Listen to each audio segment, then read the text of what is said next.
Olá, amigos do podcast Dividida, sejam bem-vindos a mais um episódio. Eu me chamo Guilherme Milani, dividindo a tela aqui comigo mais uma vez, como sempre, Vinícius Bringel. Como é que tá, Bringel? E aí, Milani, aí, galera? Essa semana esse episódio, né? Já gravou essa semana, mas esse episódio a gente vai falar um pouquinho de seleção brasileira, né? Tema de discussão, teve entrevista do Neymar, a gente teve uma data FIFA longa, né? É. Uma semana e 3 jogos da seleção brasileira em que o tema do futebol apresentado pela Seletite virou pauta novamente, né? Não veio agradando muito esse ano. Então a gente vai falar um pouquinho sobre isso, um pouquinho de eliminatórias também.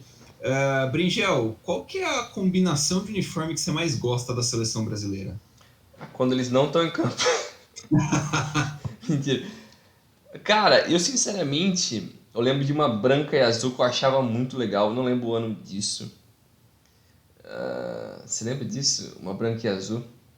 A branca, eu lembro da camisa branca que eles usaram na Copa América, né, de 19 aqui no Brasil, que era tipo um Não. terceiro uniforme, e uma antigona que eles usaram num jogo contra a França. Comemorativo, não foi?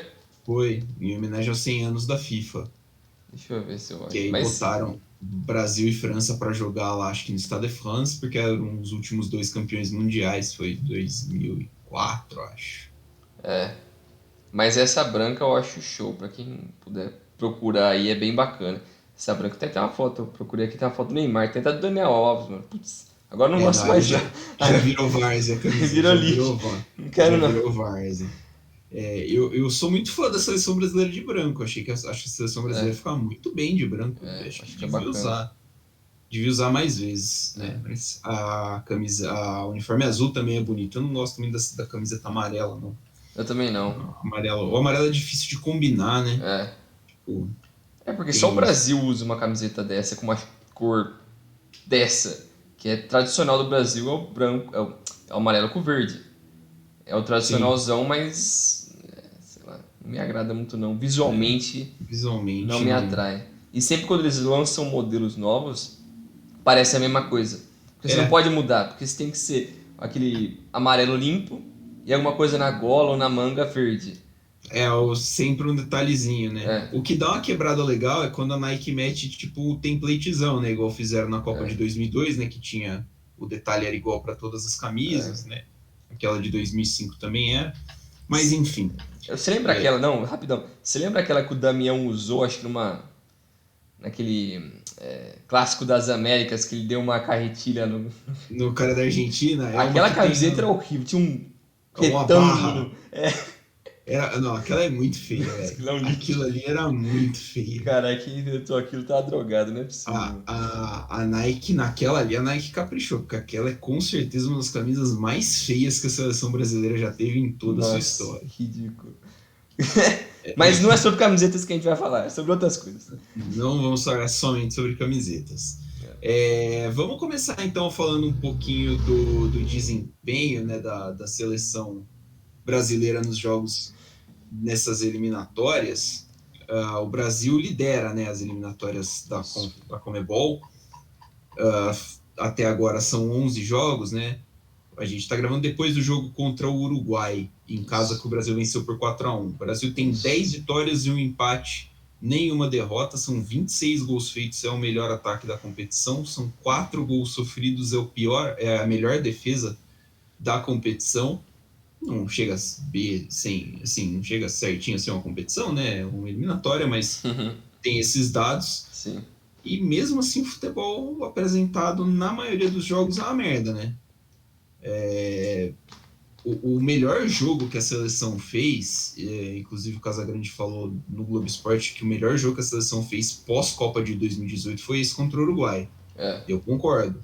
O jogo contra o Uruguai foi bom, mas assim, o Brasil teve muitos jogos em que ganha por hierarquia técnica, né? Porque Sim. tem jogadores melhores do que as outras seleções, embora não desempenhem o futebol de acordo, né, Brinjal?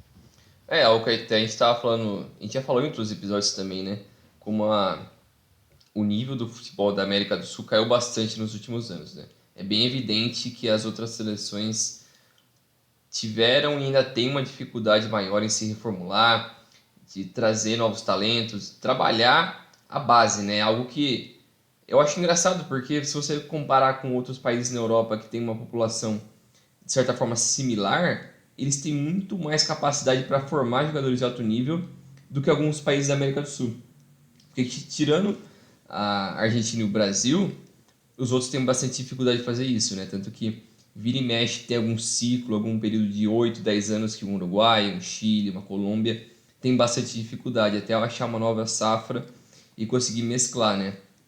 Então, eu acho que isso fica bem evidente assistindo essa Copa América, porque você vê o nível dos jogos, né? Porque, beleza, o jogo de ontem, o jogo de ontem contra o Uruguai e o Brasil foi muito bem, a Argentina vem num momento muito bom, que é algo que surpreende bastante gente, porque parece que finalmente eles conseguiram achar um técnico decente que não quer cagar no elenco completamente, porque o talento a Argentina sempre tem.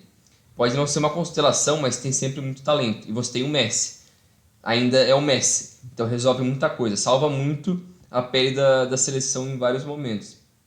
Mas ainda assim, tirando esses dois, que também não é como se eles fossem super equipes, eles atropelam nas eliminatórias. Eu acho que na Copa América também ficou bem evidente isso, que eles sobram. Quando eles estão no dia deles, ou quando um ou outro jogador dessas equipes estão com mais vontade, estão com bastante foco, eu acho que eles conseguem ir muito bem. Porque é aquele negócio de futebol de seleção que é muito difícil de a gente ter, né? Que é, que é o trabalho em equipe, o coletivo. Porque você não se encontra com os jogadores toda semana, todo dia. A cada 2, 3 meses. Por mais que nesse ano, esse segundo semestre, teve bastante jogo já de data FIFA, ficou bem inchado, ficou até meio chato até. Parecia que todas as semanas os caras ou estavam jogando por seleção ou por clube. Era meio que uma zona, você nunca sabia o que estava acontecendo. Mas o futebol de seleção tem essa, né? Você nunca sabe, ou você nunca consegue trabalhar muito bem ali o técnico, botar a mão na massa. É muito mais uma questão de psicológico, de trabalhar o grupo. Tanto que as seleções mais vencedoras do Brasil, pelo que eu me lembro assim, de cabeça, foram as que os técnicos conseguiram juntar o grupo e falar, não, aqui é família, aqui e tal. A galera nossa aqui pega o cara do pandeiro, o cara do batuque, o cara do que for, o instrumento que for, e vamos fazer esse negócio acontecer. E dava certo, por mais que o caminho até chegar num eventual título poderia ser meio confuso, acabava dando certo. Então eu acho que o futebol de seleção tem alguns desses problemas, mas a seleção de hoje é aquele negócio que a gente já fala há um tempo, né, Milane? Não sei se o problema é o Tite, se é a geração, se é o Neymar, ou se é a junção de tudo isso, ou se é a mídia brasileira que joga muito para baixo as qualidades que a seleção brasileira tem sim, tem bons jogadores. O Tite não é um técnico ruim, ele fez por merecer chegar a ser o técnico que estava no posto, o nível de ser técnico de seleção, porque ele fez um trabalho muito bom no Corinthians por muito tempo. Então ele era para ser o cara para liderar a seleção nesse ciclo seguinte. E ele falhou em 2018, mas eu acho que ele merecia pelo menos uma chance de continuar, porque ele fez uma Copa América boa, ele fez uma eliminatória boa antes de 2018, né? Então eu acho que ele merecia isso, mas eu não sei exatamente qual que é o problema dessa seleção exatamente, né? Eu não sei como você enxerga isso, mas eu acho que é uma junção de todos esses fatores, né, mano? O trabalho do Tite, o Tite assume antes da Copa de É, 18, né? Ele pega, acho que o primeiro jogo dele é um jogo lá no Equador.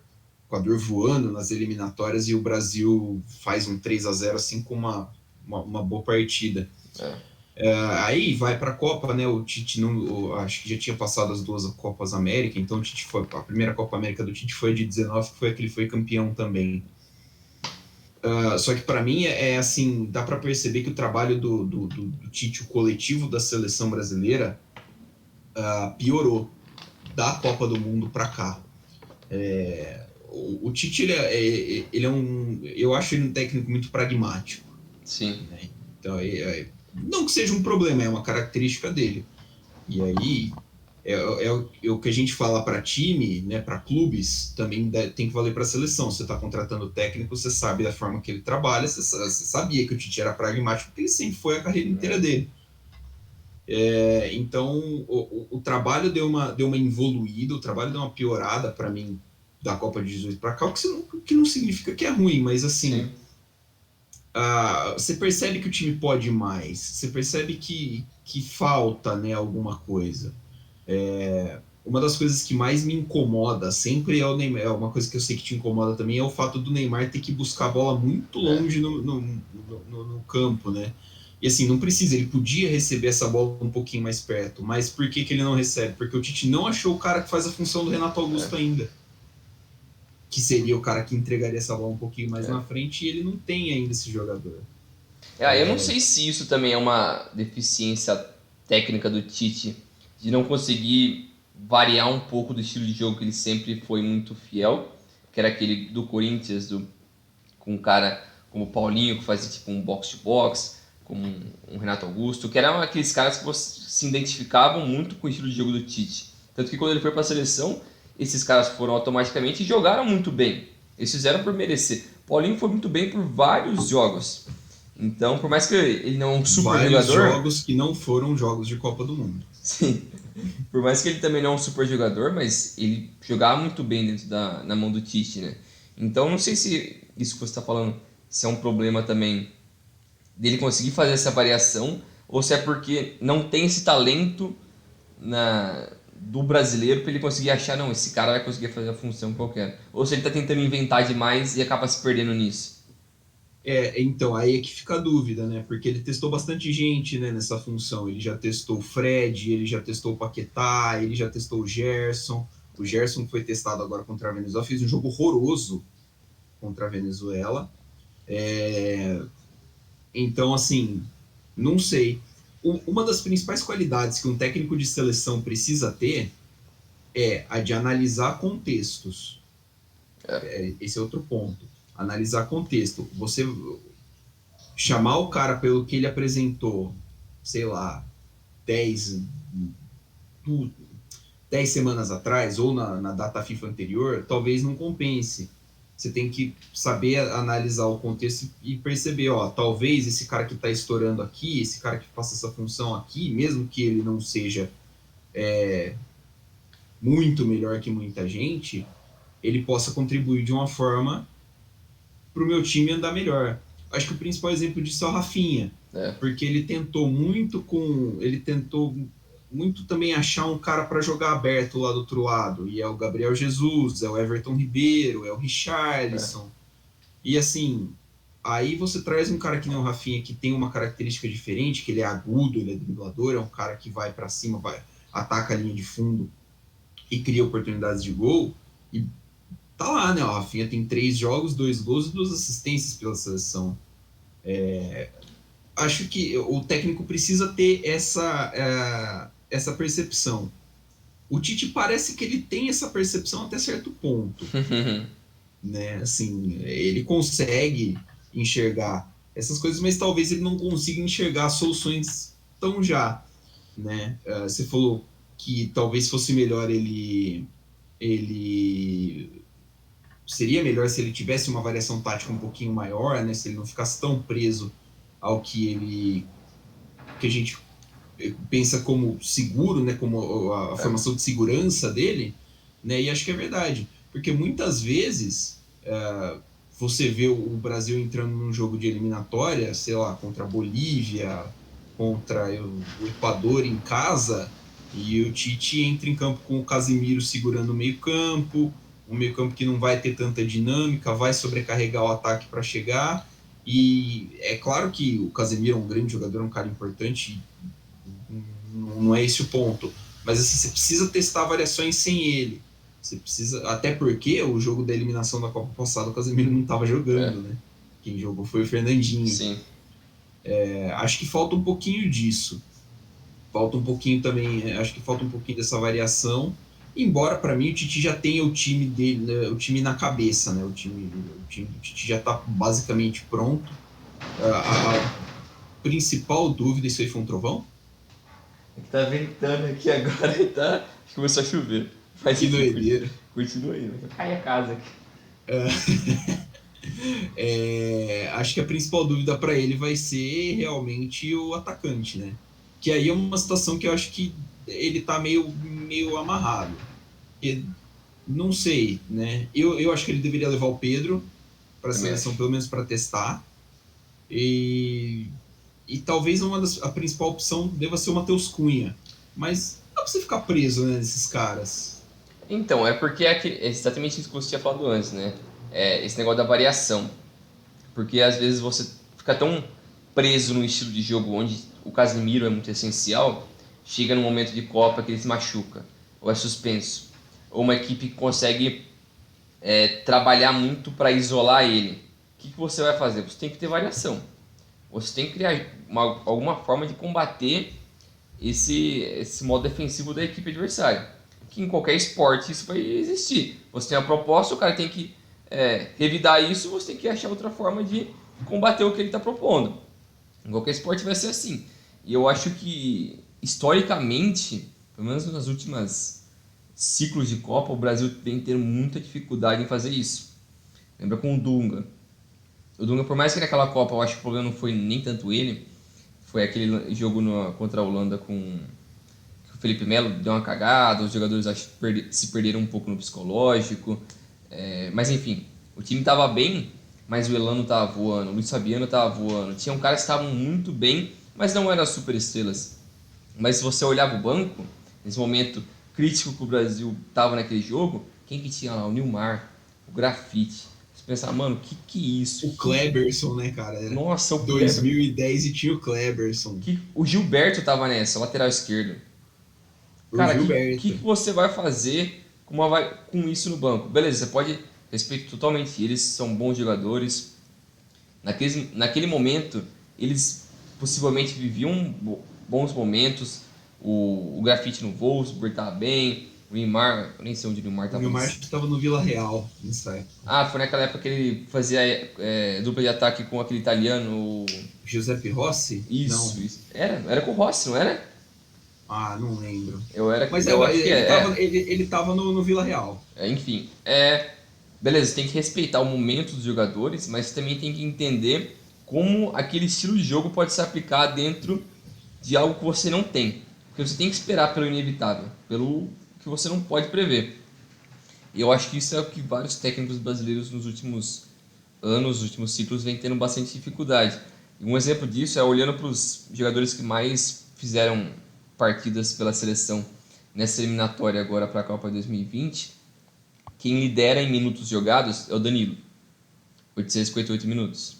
Seguido dele vem o Marquinhos, depois o Neymar, depois o Paquetá, depois o Alexandro, Thiago Silva, Casemiro, Jesus, Militão, Gabigol, Richarlison, Firmino, Everton Ribeiro, Ederson, Everton e por aí vai. Olhando esses nomes, faz quanto tempo que esses caras estão jogando pelo Brasil? Quem aí é relativamente novo? Militão? Paquetá? Gabigol? Gabigol. Esses três é muito pouco para um novo ciclo. Porque todos esses caras fizeram parte do ciclo anterior, pelo menos boa parte deles. Então, eu não acho exatamente que isso seja um problema. Não, eu também não acho que é um problema, mas eu acho que é importante você tentar buscar opções e dar mais espaço para esses caras também criarem experiência e convívio na seleção. Não adianta você convocar um cara 2 vezes e só no banco e nunca você usar ele. Não faz sentido. Aí na hora que você precisar dele no jogo, o cara não vai conhecer ninguém, não vai ter aquela uma forma de tipo uma conexão com o jogador, então é um pouco complicado com os outros jogadores. Então eu acho que seria bom o Tite tentar dar uma variada. Beleza, mas também não é para jogar o trabalho dele fora, no lixo, nem nada, ou coisa do tipo. Mas eu acho que fica nítido nesses nomes que eu citei algumas das deficiências do Brasil, que é lateral. O Brasil tem muita dificuldade em achar novos laterais de alto nível. Porque o Danilo, 30 anos, Alexandre, 30 anos, são os titulares, entre aspas, indiscutíveis. Por mais que o Lodge é um cara com potencial e tal, que eu acho que poderia ter mais espaço.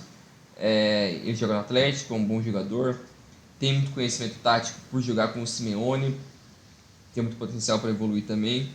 O próprio Alex Telles também, né, do United. Também, por mais que ele é banco, é uma opção, dá para você testar. Eu acho que é importante você testar. Até por questão de característica, né, pô? Também. E a Porque não compensa eliminatória, você ter dois laterais iguais, porra. Tem exatamente. dois laterais diferentes. E quer apostar quanto que ele vai levar o Daniel Alves? Nossa. Será? Seria muita cara de pau do Tite, pra mim, levar o Danilo e o Daniel Alves como laterais. Porque um é um cara com idade avançada que não joga mais lateral, pelo menos não tem capacidade de mais jogar lateral em alto nível, e o Danilo, que ele não é lateral, ele é um cara ali. Mas O Danilo vai. O Danilo, pra mim, já tá com vaga eu também firmada. acho, mas ele pra mim não é lateral de nível seleção. Eu também Mas se acho que você não, pensar né? outro cara, outro lateral direito, de cabeça, eu não lembro. Eu acho que é aí que a gente entra. O Tite podia testar mais, né? É, Ele levou o Gabriel Menino, acho que umas 2 vezes para a seleção. O Gabriel Menino, acho que não jogou nenhum jogo. Mas aí você poderia testar o Guga, do é. Atlético Mineiro, por exemplo, né? Você poderia dar mais chance para o Royal. Sim, A gente estava comentando antes, né? Eu falei, o Emerson Royal fez uma boa partida ontem, mas não sei exatamente se dá para você dar uma lateral direita na Copa do Mundo para ele. Então, né? Tem um pouquinho que a posição não tem uma riqueza de opções, sim. né? Principalmente falando da lateral direita. Mas não custa você tentar fazer uma coisinha ou outra, né? E na lateral esquerda, por mais que eu acho que o Lodge tem bastante potencial, também tem o Arana, que é bom jogador, tá jogando muito bem no Atlético, no Campeonato Brasileiro. Então a lateral esquerda eu acho que é mais tranquilo assim, nesse sentido. Mas eu acho que a seleção é basicamente isso. Eu acho que é difícil de você enxergar uma solução a curto prazo, porque eu acho que esse time vai ter, do jeito que está agora, né? Acho que ele vai ter bastante dificuldade contra as grandes seleções da Europa. Porque se você olhar o Final Four da Nations League, ou até a Euro no meio do ano, o nível das seleções estava muito alto. A Bélgica, por mais que a Bélgica não está mais naquele ápice dessa geração, ainda é uma seleção muito forte. A Itália também, com uma geração nova, muito boa, com alguns jogadores na defesa um pouco mais velhos, mas também é um time que mescla muito bem. O Mancini está fazendo um bom trabalho. Aí tem aqueles times lotados de talento que os técnicos são meio loucos, que é a França, a Inglaterra, Inglaterra. a Alemanha eu acho que também tem bastante talento, é mais uma questão do cara, Hansi Flick. do Hansi Flick conseguir colocar o estilo de jogo dele que ele já mostrou no Bayern e ele conhece basicamente todo mundo da seleção, porque ele trabalhou já na seleção também, né? Então Ele eu era assistente do. acho que ele tem tudo para fazer um bom trabalho também. Eu acho que essas três seleções têm muito talento e dá para aproveitar bem isso. A Alemanha já tem um pouquinho, né, dessa carinha do Joachim Löw, né? Tem Do Joachim Löw, não, desculpa, do Hansi Flick. isso. Ele chegou, já tem acho que uns 4 ou 5 jogos pela seleção alemã, ele não perdeu ainda. E assim, como obviamente a base da seleção alemã é o Bayern de Munique, e ele estava Isso. treinando o Bayern de Munique até outro dia, os jogadores conhecem ele, sabem mais ou menos como é que é o estilo de jogo dele, então tem essa facilidade de adaptação, né? Isso. Aí, putz, mas aí é que tá, né? Porque a gente pensa que o Brasil não mudou tanto, o plantel da seleção não mudou tanto de 2018 para cá, mas mesmo até antes, né? A gente estava falando que o Tite é sempre mais ou menos a mesma galera, né? Ele promoveu trocas na lateral, né? Na lateral esquerda, principalmente, que saiu tanto do Marcelo quanto do Felipe Luiz. Mas, assim, putz, o trabalho ficou ruim, né? Não ficou ruim, É. desculpa. O trabalho deu uma piorada. Acho que teve um desgaste também, né? É, Eu não sei se foi um eu não desgaste sei também se com os jogadores ou sei lá, ou com o aquela próprio Tite mesmo também, né? Se ele cansou um pouco, se ele perdeu um pouco a mão ali, não sei. eu não sei se aquela treta da Copa América joga, não joga, vai fazer aqui, não vai fazer aqui, não deu uma pesada, mas a seleção vinha mal antes disso. É. Porque nos bastidores isso ficou muito complicado, né? A relação Sim, dele com a CBF.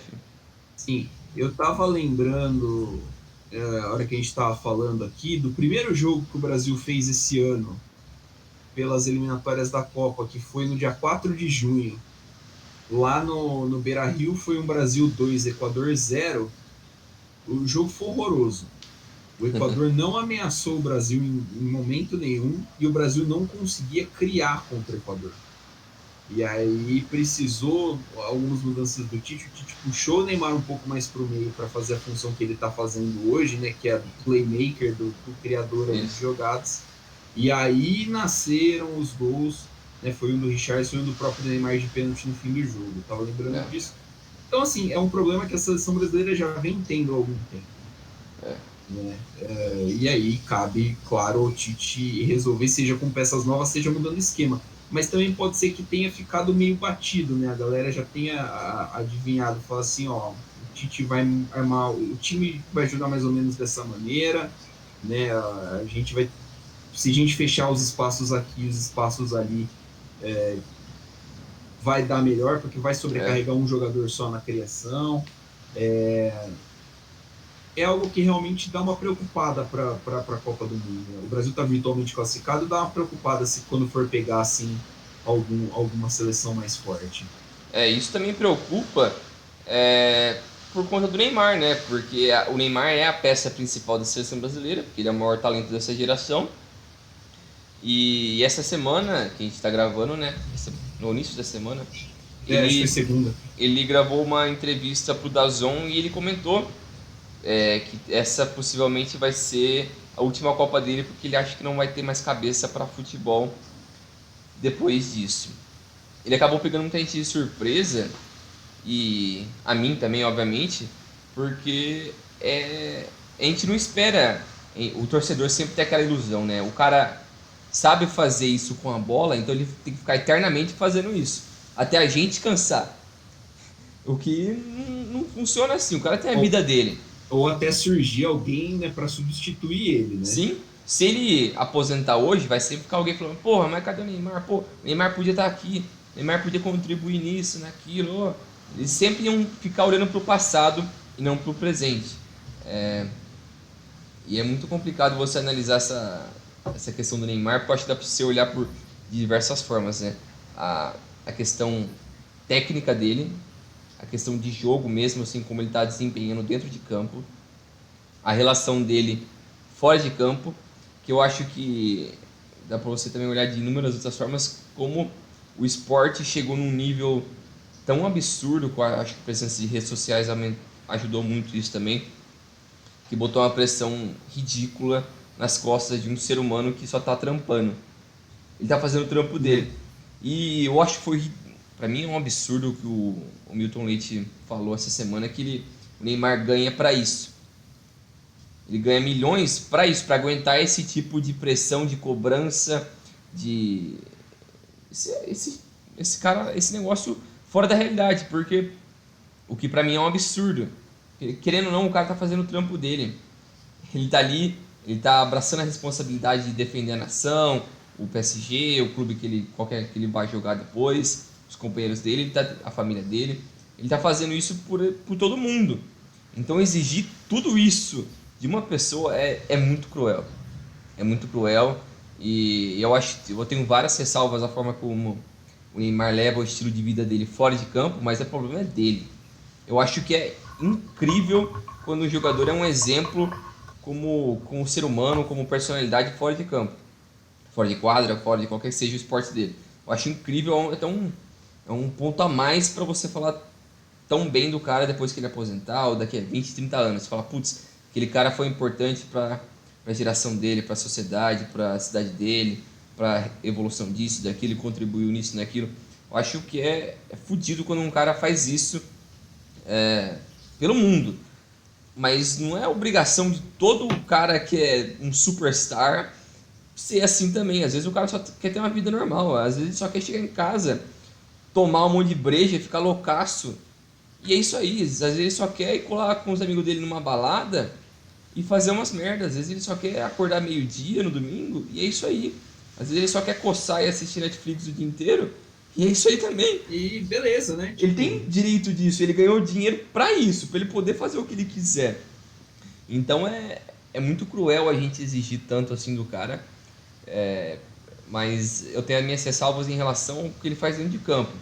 Fora de campo, beleza, eu não gosto muito de coisa, mas foda-se, a vida do cara é dele, eu não sou amigo dele, então ele não deve nada pra Então, mim.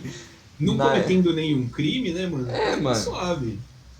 mas esse que é o foda também, porque às vezes você dá tanto. Você espera tanto de um cara desse que é tão gigante, que se o cara abre a boca e não sai uma poesia, o cara é um idiota, ele é um babaca, você tem que massacrar ele.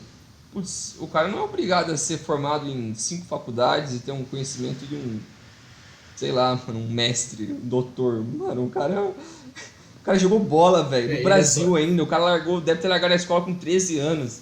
Você acha que o cara tem conhecimento? Não tem. É complicado exigir muito dessas pessoas. Então, sei lá, não sei como você vê essa relação do Neymar e tudo que aconteceu com ele essa semana, né? Essa entrevista do Neymar, cara, foi acho que talvez a coisa mais madura que ele tenha feito na carreira dele de jogador. Eu também acho. Assim, Pareceu bem sincero mesmo, de verdade. sim, acho que é uma das poucas vezes que a gente viu o Neymar muito sincero, muito É. aberto, assim. E foi bom, foi legal, eu gostei. Eu entendo plenamente que a pressão, que nem você falou, né, a pressão de tudo que envolve ser o Neymar não seja um negócio muito fácil, né, não seja tranquilo. Eu concordo plenamente com o que você falou sobre o Milton Leite, porque a questão não é, a questão aqui não é o dinheiro, né, por mais que o Neymar tenha bastante, mas assim, a questão não é o dinheiro. Né? Porra, o dinheiro você ganha, você perde. A sua saúde mental, não, por exemplo. E até um negócio que o Caio falou essa semana também, que eu vi no podcast. Eu acho que foi o Caio que falou. É bacana quando a Simone Biles, a ginasta lá, Sim, fala abertamente que tem problemas psicológicos e tal, a pressão muito grande nela. Todo mundo abraça ela, fala, olha que lindo, olha que bonitinho. Mas o Neymar, quando tem algum problema, ele é um babaca, ele é um bosta. A gente tem que tacar ele o pau é, nele. ele é egoísta, né? Ele tá pensando Sim, só nele. É exatamente é, isso. é muita hipocrisia. E eu acho que é sempre isso aumenta quando a gente tá falando do brasileiro. O brasileiro falando dele mesmo é sempre assim. É. É O, sempre o complicado. Neymar gera um hate, né? Ele gera um ódio em cima Sim, dele, assim, que às vezes é muito fácil de passar do ponto é. nesse ódio em cima dele. Mas a entrevista trouxe pontos interessantes, coisas que a gente não tem, né, muita noção até, não sei quando que a gente teria noção disso. Porque, por exemplo, o Neymar é o primeiro craque da seleção brasileira da era das redes sociais. É. Né? Tipo, o Neymar estoura ali na virada de 2010, da década de, né, para 2010 ali, então as redes sociais estão estourando ali junto. Então a gente acompanha com redes sociais a vida do Neymar direto. Então ele sempre tem essa cobrança em Twitter, em Instagram, Facebook, tudo. A gente tem teoricamente um acesso muito fácil para ficar falando muita merda para ele e a gente não sabe como isso afeta as pessoas. É. Mas acho que faz sentido o Neymar pensar dessa forma, né? Pensando agora só no lado esportivo, acho que faz sentido até o Neymar pensar dessa forma, porque quando você olha para trás e você vê os principais jogadores ofensivos, os caras que chamam mídia, né? Os cracassos das seleções brasileiras antigas, o Ronaldinho disputou a última Copa dele em 2006, com 26 anos. O Ronaldo disputou a última Copa dele em 2006 com 30. 30, acho que o Ronaldo tinha. Acho que Essa, era isso. só que foi a primeira em 94, né? Então, Então assim, o Kaká disputou a última o Ronaldinho disputou 2 Copas do Mundo, né? O Ronaldo disputou 4. 4, isso, verdade. O Ronaldo disputou 4. O Kaká disputou 3, a última delas em 2010, ele tinha 28 anos. 28, acho que era. É. Alguma coisa assim. Então, assim, a seleção brasileira já tem um certo histórico de não ter essa continuidade do, do, do cracaço, assim, de ter muito tempo, de ser regular. E querendo ou não, cara, o Neymar é a cara dessa seleção brasileira há 10 anos. Né? Ele jogou a Copa América de 2011 lá na Argentina. Sendo um moleque, tinha campanha para ele jogar a Copa de 2010, porque É. ele estourou junto com o Ganso ali, né, naquela época, tinha campanha para ele jogar a Copa de 2010. Então, assim, em 2022 vão ser 12 anos do Neymar sendo a cara da seleção brasileira, de todo mundo depositando as esperanças e as pressões da seleção brasileira em cima dele. Chega uma hora que isso pesa. E durante esse período, foram períodos muito acidentados da seleção, porque ele teve muitos companheiros ali.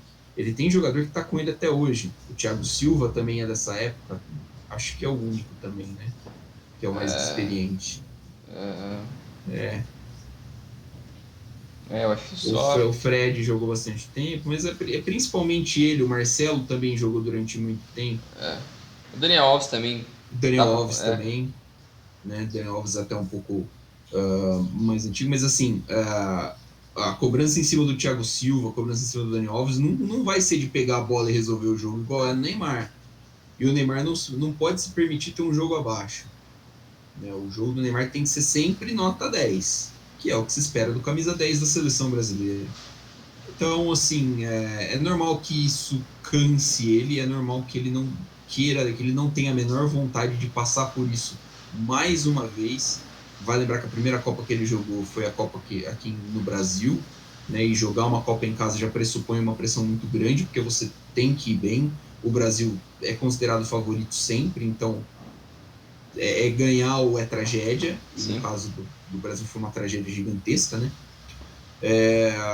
Então imagino que passar por mais uma vez esse período com mais de 30 anos, ele vai ter 30 exatamente em 2022, já não esteja mais nos planos e ele possa se dedicar um pouquinho mais ao Paris Saint-Germain, ou sei lá, onde que ele vai estar nessa fase, porque mesmo pelo Paris ele tem se lesionado muito, né, desde quando ele chegou. Não sei se isso tem a ver com os jogos da seleção, não sei o que é, mas assim, chega uma hora que ele precisa também começar a cuidar mais do corpo, se ele quiser ter uma certa longevidade. Isso é um ponto. O que não isenta ele de críticas, claro, a gente pode criticar o Neymar pelas atuações dele, como por exemplo na última data da FIFA, quando o Brasil jogou contra o Chile, teve jogo contra a Argentina que foi suspenso e depois pegou o Peru lá em Recife. O Neymar estava gordo. Sim. Por exemplo, ele estava totalmente fora de forma. Isso é um ponto. É um fato, né? É um fato. Ele está completamente fora de ritmo. Ele parece, mesmo nesses jogos, contra o Uruguai ele foi muito bem, mas mesmo nesses últimos jogos ele parece pesado, ele parece fora do ritmo, fora da rotação do time. Isso é um ponto, né? Imagino que ele vai perdendo a partir dos 30 anos, apesar de ser um jogador extra classe, ele tem 29 agora, na verdade. Apesar de ser um jogador extra classe, ele perde a explosão normalmente, como os jogadores perdem. Ele não pode depender tanto do físico dele, né? Ele é um jogador que vai se tornar cada vez mais técnico, então deve jogar, imagino eu, mais perto do gol.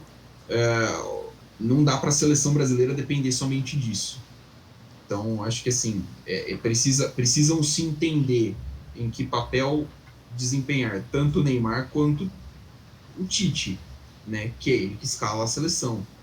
E aí vai, né, do entendimento do treinador sobre o que ele quer que o Neymar faça. Só que o que deu para perceber no jogo, principalmente contra o Uruguai, foi que o Tite já pensa no Paquetá caindo mais pela esquerda e o Neymar mais centralizado, jogando mais perto da área, atraindo os defensores, junto com o Gabriel Jesus também. Jogou o Gabriel Jesus no caso, mas o Gabriel Jesus saindo um pouquinho da área, fazendo esse revezamento junto com o Neymar, a grosso modo perto do que o Carille fez com o Corinthians, com o Rodriguinho e o... Fugiu. O Léo já sabia essa. Mas liga pro Léo. Quando o Corinthians jogou um tempo sem centroavante, botava ali o Rodriguinho e mais um cara ali pra entrar. Eu acho que é mais ou menos essa a ideia. Aí acho que pode funcionar bem. Aí acho que o Neymar pode render, porque você tem o Paquetá de um lado, você tem o Rafinha do outro, pode ter o Antony ali, pode ter que seja o Everton Ribeiro, né, o próprio Gabriel Jesus caindo ali, mas os caras, jogadores que vão chamar a velocidade e tirar um pouquinho dessa responsabilidade do Neymar. E aí acho que isso pode dar uma sobrevida para o Neymar na seleção também, pensando no pós-2022. Só que aí eu já imagino também que o Tite não continua depois da Copa de 22, e aí pode ser que a gente tenha uma mudança radical. E aí, pensando nessa mudança radical, quem vai ser a nova cara da seleção? Porque aí vai ser a primeira vez em muito tempo mesmo que eu não vejo a seleção brasileira tendo um jogador de, world class no elenco. Não imagino. Pode ser que alguém estoure até lá, mas não imagino o Brasil tendo um jogador world class se o Neymar sair depois da Copa de 22, por exemplo. É, é complicado pensar nesse mundo pós-Neymar para a seleção brasileira, né? E eu fico sempre quando começou a dar esses problemas físicos no Neymar, desde a chegada dele no PSG, na verdade, que ele mudou bastante o estilo de jogo dele, desde quando ele estava no Barcelona até no Santos, que era um cara mais de abusar da velocidade do drible, de tentar ser um cara mais agudo, para no PSG ele ser um cara um pouco mais com a bola, né? Ele ser um cara mais o jogo girar mais em torno dele. E nas últimas 2 temporadas isso veio ficando mais forte, né? O Neymar buscando mais a bola no meio, que eu acho que aí entra aquela crítica que a gente sempre faz, que é o que mais me incomoda e me machuca de ver, porque o talento do Neymar é absurdo. Ele é o cara mais talentoso em questão de Bola. pedra bruta ali do Brasil que eu já vi desde o Ronaldo Gordo. Pra mim, ele é absurdamente talentoso. O cara consegue fazer tudo, tudo muito bem. Só que eu acho que esse negócio da. Talvez uma das explicações do que eu vou falar seja esse negócio do psicológico dele. Ele tá um pouco cansado, dele não conseguir lidar muito bem com a rede social, com a vida pessoal, com o campo. Porque querendo ou não, cara, vamos parar pra analisar que o cara, ele basicamente vive de futebol desde criança. O pai dele já botou na cabeça dele desde cedo que ele ia ser jogador. Então ele não teve vida. O cara não conseguiu ser uma criança normal, ele não conseguiu ser um adolescente. Então eu acho que isso mexe muito com a cabeça do homem Neymar, né? Ele também teve um filho cedo. Acho que E, isso e mexe assim, muito. uma questão que às vezes a gente não. Sobre um parênteses que às vezes Uhum. não é posto, desde quando ele era junior no Santos, sei lá, de leite, É, sub-15, ele tem uma multa muito alta. O é. Santos já botava muita fé, assim, é contrato com a Nike, é salário alto, e isso influencia pra caramba também, né? Sim, já cria uma cobrança na família dele e nele de tipo, esse cara tem que entregar tudo isso. Imagina você tem 15 anos, 16 anos, ganhando, sei lá, 50 conto por mês. Cara, Porra, como é um sua família olha absurdo. pra isso e fala, mano, você tem que bancar um carro pra mim, você tem que fazer isso pra mim. Você é uma criança, você é um moleque ainda. Isso é muito complicado pra você. Sei lá, eu acho que devia ter até um estudo, algum psicanálise, alguma coisa assim, pra tentar entender o que passa na cabeça desses caras ao longo desse período, né? Como eles evoluem psicologicamente. Porque eu acho que deve ser muito complexo a forma como eles chegam nesse nível e como eles têm que trabalhar o psicológico de uma forma absurda. Eu não sei como o Neymar lida com isso, né? Se ele tem algum profissional particular que trabalha com ele desde cedo, como é. Porque eu sempre olhei pro Neymar, parecia que ele vivia numa bolha. Que eram os parças, a família, todo mundo falando basicamente que ele vivia no mundo perfeito. E eu sentia Ele que tá sempre certo. isso sempre se refletia dentro do campo com a forma que ele lidava com as críticas dentro do campo, né? Não só fora. Como alguém fazia uma falta nele, aí já virava aquele negócio de rolar 50 vezes. Aí queria dar um drible quando tava 6-0 pro time dele. Aí e era um negócio que eu acho que refletia bastante a personalidade e como ele enxergava a si mesmo dentro do campo, a função dele dentro de campo, que era o cara de ele tinha que fazer isso, era a obrigação dele ser esse tipo de coisa. E eu acho que ele nunca conseguiu entender exatamente o que ele estava fazendo nessas atitudes, porque isso não contribui pro jogo em si. Eu acho que agora, no estágio que ele está de carreira agora, isso ficou mais evidente, porque é aquele negócio.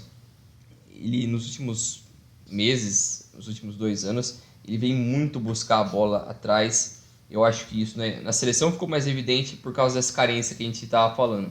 que o Tite não conseguiu encontrar o meio-campo ideal para fazer o que ele gosta. Então, ele basicamente fala: Neymar, vem salvar a gente aqui buscando a bola no volante. Então, ele tinha que driblar 3, 4 pessoas para chegar numa área que é onde ele deveria estar, que é uma área mais avançada. Então, isso acaba exigindo muito dele, que ele vai ter mais contato, ele vai sofrer mais Mas faltas, falta. ele vai desgastar mais, ele vai ter que buscar mais o jogo, ele vai ter que correr mais. Então, eu acho que isso acaba tirando muito da qualidade dele, por mais que, obviamente, ele é absurdo tecnicamente, driblando, o cara é um monstro, mas isso acaba acabando um pouco com as características dele, e a gente sempre vê, conforme ele vai buscando a bola lá atrás, toma falta, toma outra, aí fica bravo, aí briga, é expulso. E quantas vezes a gente não viu já o Neymar ser expulso, ou tomar cartão, ou perder a linha por causa de Por, algum lance assim? por coisa boba, né? Por besteira. E eu acho que quanto mais você insiste em tentar fazer ele ser o cara que gira tudo em torno dele, acaba sendo pior. E eu acho que ele deveria ter aprendido algo com o Messi no período dele no Barcelona, que era o negócio de tocar rápido. Mas se você tem a capacidade de driblar todo mundo sozinho, você não precisa fazer isso toda hora. Você pode pegar, dar um passe rápido, se movimenta, dá outro passe rápido. Fica naquele negócio, se livra logo da bola. Ele prende muito, aí vem a falta, vem a lesão, que é o que ele tem um histórico muito grande de lesão no PSG, né? Tanto que ele, por 2 Champions seguidas, eu acho que ele ficou lesionado nos momentos mais decisivos, né? Foi contra aquela vez contra o United, nas oitavas, e também contra, no ano anterior a isso, qual que foi? Essa, Cara, essa do United foi 18-19, eu acho que foi o gol do Rashford. Rashford de pênalti.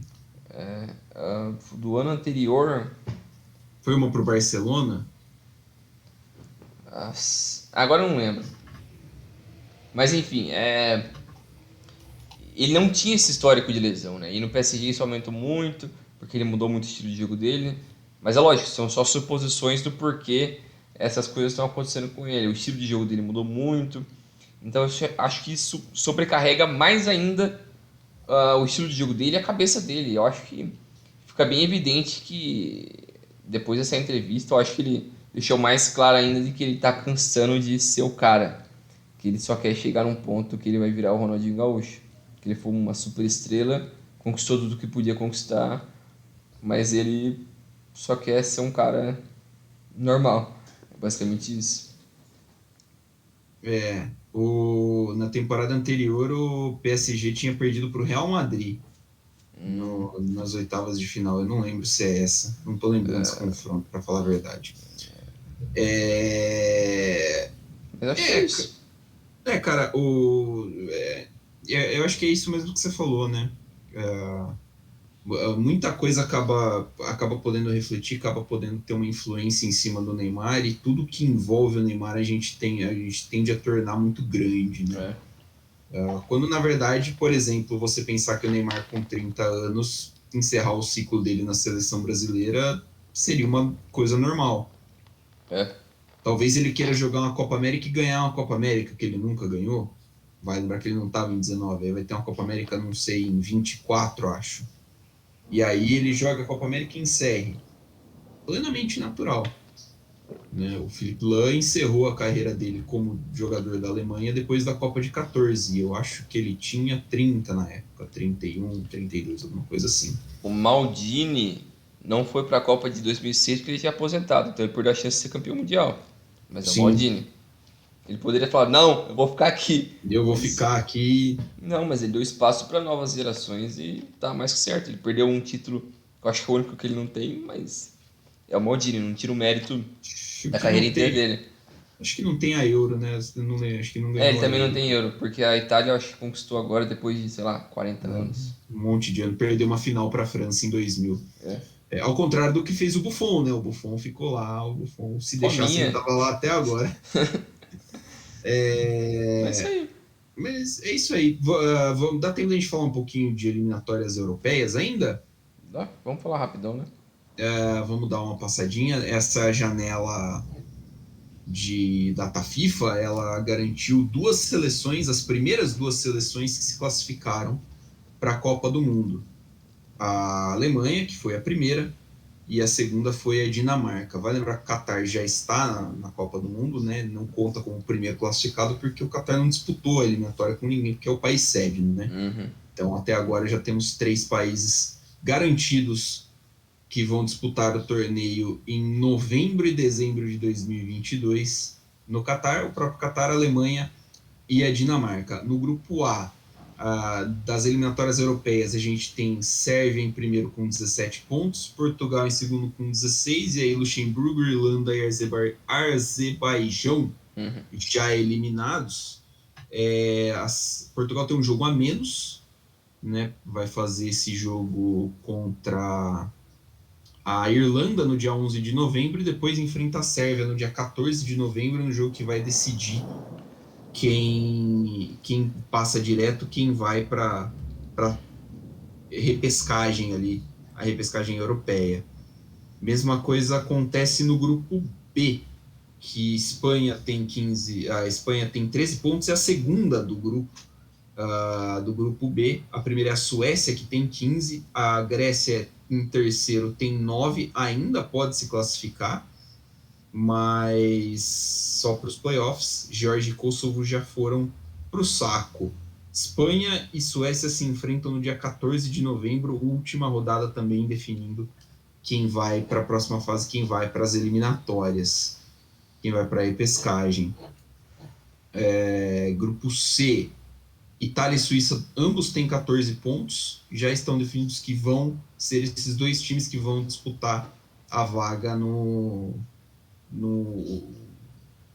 as primeiras 2 posições, né? Bulgária, Irlanda do Norte e Letônia já não tem mais chance. De novo, Itália e Suíça se enfrentam no dia 12 de novembro, jogo chave para as eliminatórias, jogo chave para ver quem chega direto na Copa do Mundo ou quem vai passar pela tortura da repescagem.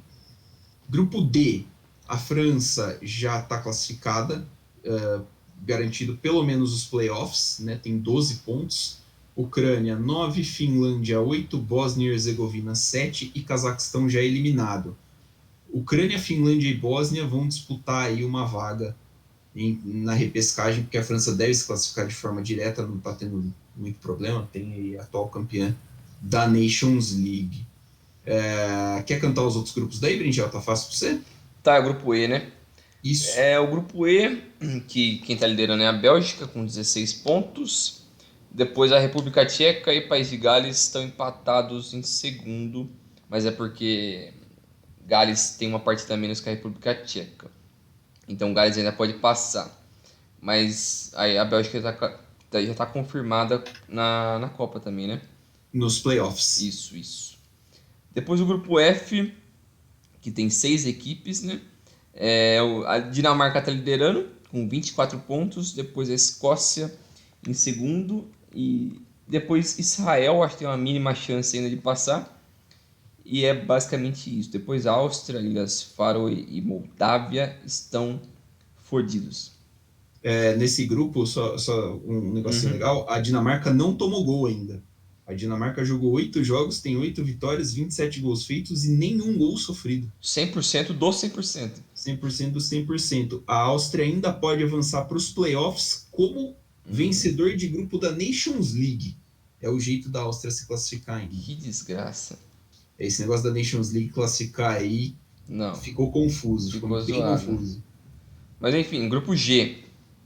A Holanda está liderando com 19 pontos. Depois em seguida de Noruega com 17, Turquia com 15 e Montenegro com 4. Então ainda tem bastante chance de acontecer bastante loucura aqui. Isso, Montenegro tem 11, isso. Tá bem louco aqui, eu acho que dá pra todo mundo passar ainda desses 4 primeiros, né?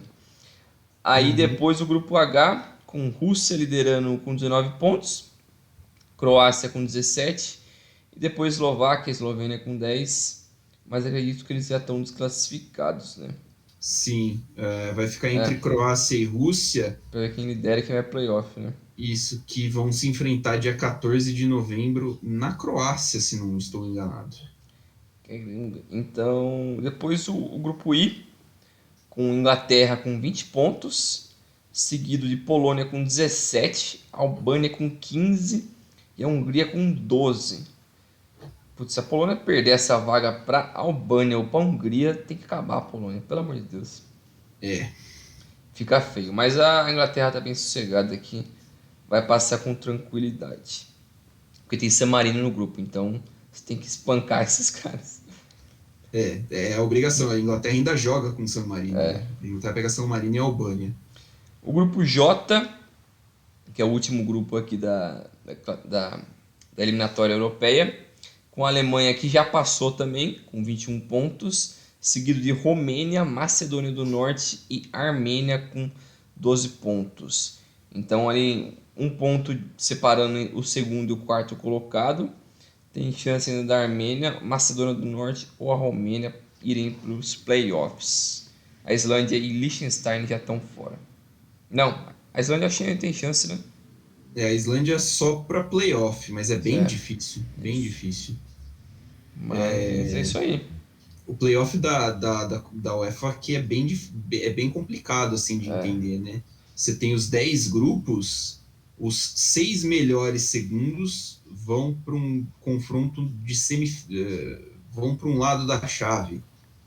E aí depois os outros melhores, os 4 que sobram mais, se não me engano, 2 da Nations League, os 2 vencedores de grupo da Nations League, vão para o outro lado. E aí você tem o caminho A, o caminho B e o caminho C, que vão ser que você vai sorteando, obviamente, né? Parece regulamento do Campeonato Carioca. É por aí, é parece quase que a Fert fez esse negócio.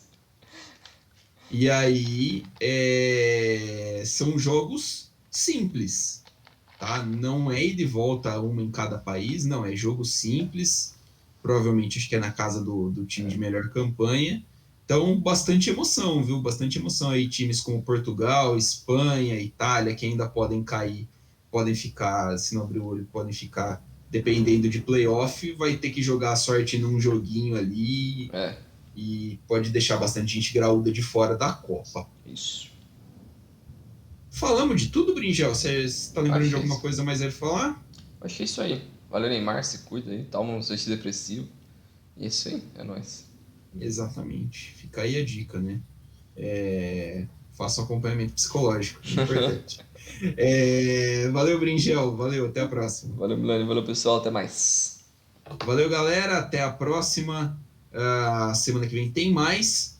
Siga-nos nas nossas redes sociais, @Dividida Podcast, em Facebook, Instagram e Twitter também. Isso mesmo. Um abraço e até a próxima. Valeu!